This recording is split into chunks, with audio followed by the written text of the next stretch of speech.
আমি 7টা 2-3 নাগাদ মাকে ফোন করি। আমি জানতাম না যে জেরক্স করতে হবে। মাকে বললাম যে, "মা ভাই কোথায় গো? আমার ওকে একটা জিনিস দেওয়ার ছিল। তাই আজ আমার বাড়িতে যেতে বলতাম বা আমার বরকে পাঠাতাম। তার জন্যই ফোন করি।" তো মা বলছে, "ভাই তো জেরক্স করতে গেছে।" আমি বলছি, "ফোন নিয়ে গেছে?" বলছে, "না।" আমি বলছি, "কালকে পরীক্ষা, আজকে ওর কিসের জেরক্স?" মা বলল যে, "ওর তো বাংলা বলল যে পুরো প্রিপারেশন রয়েছে, হয়তো অন্য কোনো সাবজেক্টের জেরক্স করতে গেছে।" এই বলেছে।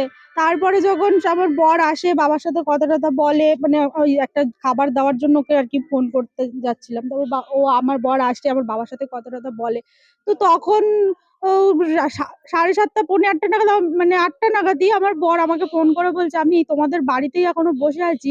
কিন্তু জানো তো তোমার ভাই এখনো বাড়িতে আসেনি।" বলছি, "এখনো বাড়িতে আসেনি জেরক্স করতে গিয়ে?" তা আমি বলছি, "দেখো তো যেই দোকানে জেরক্স করেছে সেখানে যাও।"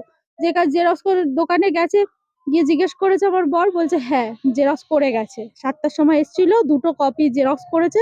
মানে একটা খাতার 2 টো পেজ জেরক্স করেছে। জেরক্স করে ও চলে গেছে।" কোথায় যেতে পারে মনে করছেন আপনি? আমি তো সেটাই বুঝে পাচ্ছি না। জেরক্স করে তো ও বাড়ির দিকেই আসছিল। তাহলে আমাদের বাড়িতে না ঢুকে ও সোজা যেই রাস্তা ধরে ও পড়তে যায়, যেই রাস্তা ধরে ও স্কুল যায়, সেই রাস্তা ধরে ও কেন চলে গেল? সেটা তো পরে আমরা সিসিটিভি ফুটেজে দেখি যে ওখান দিয়ে সোজা চলে যাচ্ছে। কি ও পড়ে হালিশহর রামপ্রসাদ বিদ্যাপীঠে। কোন জায়গাটা ওর সিট পড়েছিল ওর পরীক্ষার? বাগমোড় মল্লিকবাগ স্কুলে সিট পড়েছিল পরীক্ষার। মল্লিকবাগ হাই স্কুল। কি চাইছেন এই মুহূর্তে দাঁড়িয়ে? এই মুহূর্তে আমি চাইছি, ভাই যদি ও কোথাও গিয়ে থাকে তাহলে তুই যদি দেখতে পাস ভাই তুই ফিরে আয়। আর যদি কেউ ওকে আটকে রাখে, তার কাছে একটাই রিকোয়েস্ট, আমার ভাইটাকে তোমরা ফিরিয়ে দাও। কেউ যদি আটকে রাখে।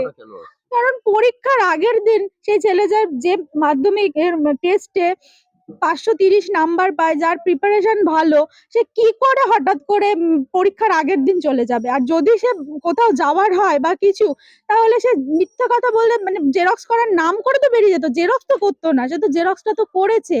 সে তো জেরক্স করেছে। ও কি কোন কম্পিটিটর ছিল? হ্যাঁ, কম্পিটিটর পড়ার টিচাররা?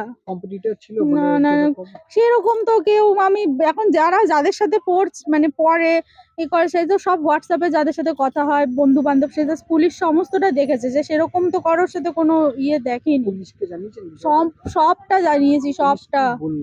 পুলিশ তো সেই পরিমাণে মানে প্রচন্ড সহযোগিতা করছে। তারা তো সমানে খুঁজে যাচ্ছে।